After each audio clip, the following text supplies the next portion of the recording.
Ayan na guys, nagigising na si Habi ng bawang sibuyas. Lalagay ko na yung Saka kamatis. lalagay na daw niya yung kamatis.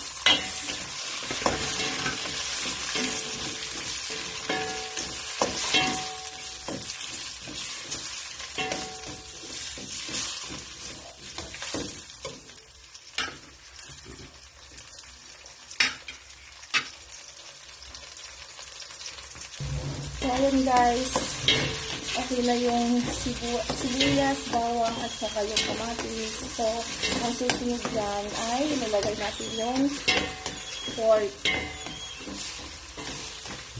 Pipisok po na ang karne.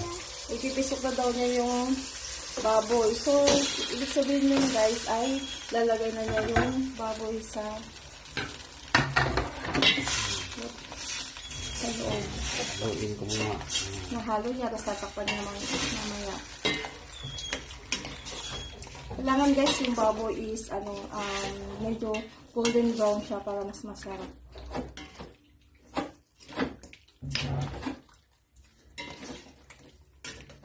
Golden brown na, print na yun. Hindi, basta may golden brown siya para hindi naman siya Takpan ko muna.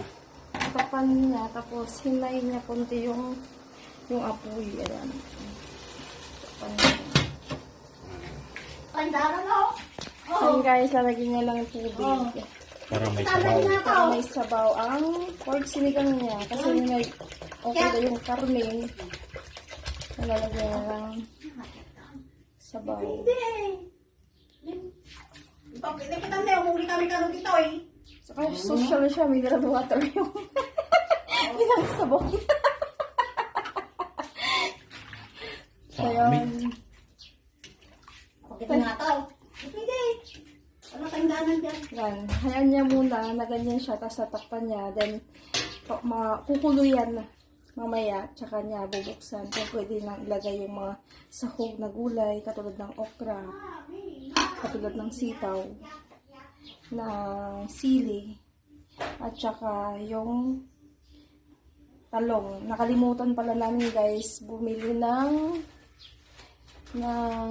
gabi. So, ang gagamitin namin ay Lalagyan ko ng sinigang na gabi. So, yun, paminta. Tapos yung gagamitin namin ay sinigang sa gabi. Kasi wala kami nabiling gabi. So, yun na lang yung gagamitin namin.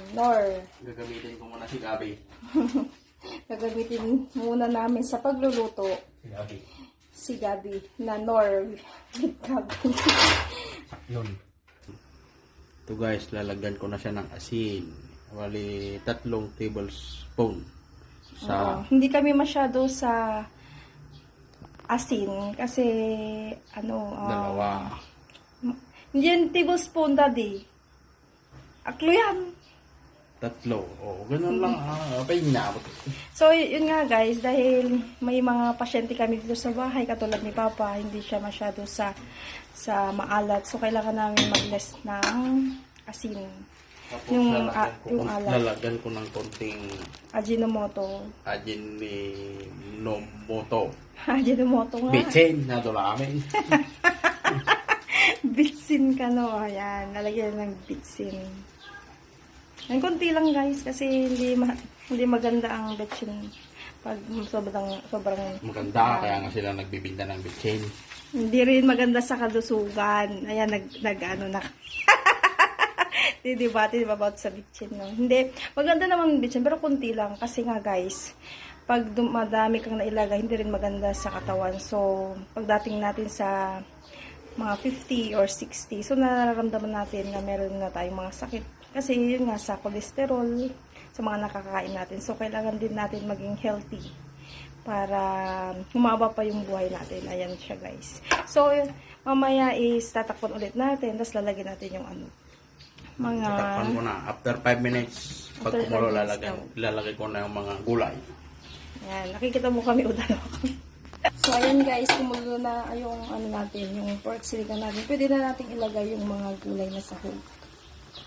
Lalagyan ko na Okra. Ayan, okra. Yung matitigas ang mauuna. Matitigas daw yung mauna. So, ang next dyan is sitaw kasi matigas yun. Para madali siyang maluto. Okra. Pero sa akin kasi, I prepared sitaw yung mauna. Pero sa asawa ko is, okra. Depende sa'yo kung anong gusto mo. Basta yung matitigas ang una mong ilalagay.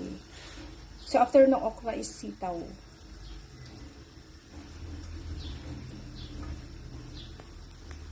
Kurang mga